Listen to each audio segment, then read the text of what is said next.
Trump's failed strategy and the resurgence of the US-Iran conflict. Donald Trump's efforts to bypass the Iranian issue through Russia by selling out Ukraine have failed.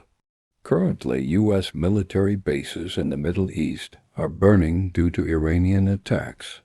Simultaneously, Ukraine has been systematically destroying Russia's oil infrastructure one by one, forcing Russia to halt its once massive oil exports.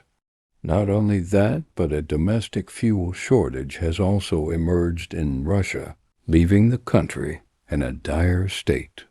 Russia, recognized as one of the world's leading oil producers, has been forced to succumb to Ukrainian drone strikes. Global oil price surge. The resurgence of the US-Iran conflict has once again triggered a surge in global oil prices. According to a CNN report, Brent crude, the benchmark that determines other oil prices, has recently surged by nearly 4% due to the conflict between the two nations.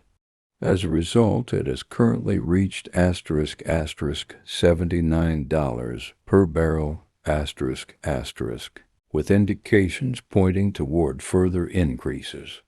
Although Trump has repeatedly claimed that the U.S., as a major oil producer, is immune to the price hike pressures resulting from the war, the situation on the ground tells a different story.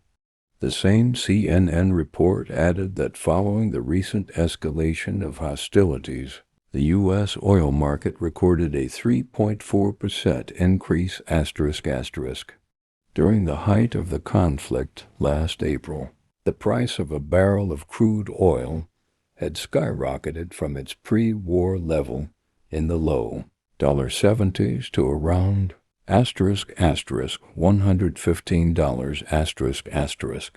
At the time, this spike occurred not just because of the war, but because Iran closed the Strait of Hormuz, through which 20% of the world's oil trade passes.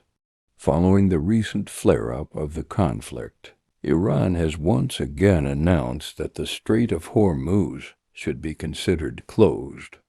The resulting oil price hikes from this closure are putting immense pressure on the economies of the U.S. and its allies, which is exactly what Iran intended.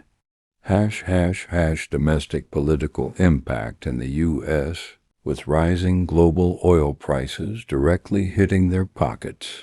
Americans are blaming Trump, accusing him of dragging them into this war. Consequently, public approval for Trump and his Republican Party is plummeting. The president's term limit. Under the U.S. Constitution, a president cannot be elected more than twice. Since Trump is currently serving his second term, he cannot run for re-election again and is personally unaffected by public dissatisfaction